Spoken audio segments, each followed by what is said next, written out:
మనశ్శాంతిగా ఆందోళన లేకుండా షుగరు బీపీ లాంటివి లేకుండా ఉండాలంటే ఎక్కడ విషయాలు అక్కడే వదిలేయాలి. ఏదో ఓ పెళ్ళికో పేరెంటానికో వెళ్ళాం, అక్కడ మనని సరిగ్గా పట్టించుకోలేదు ఎవరు, అంతే.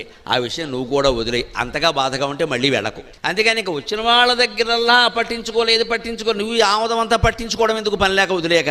వాడు పట్టించుకోని వాళ్ళు బాగానే ఉన్నారు, కానీ మనం దీన్ని పట్టించుకోవడం వల్ల ఒంట్లో జబ్బులు పెరిగాయి. లేదు మన ఇంటి పెళ్ళికి ఎవరో వచ్చారు, కొందరు బహుమతులు ఇస్తారు, కొందరు ఇవ్వరు, మర్చిపోయి రావచ్చు, లేకపోవచ్చు, ఇబ్బంది పడవచ్చు, మనం అడగకూడదు.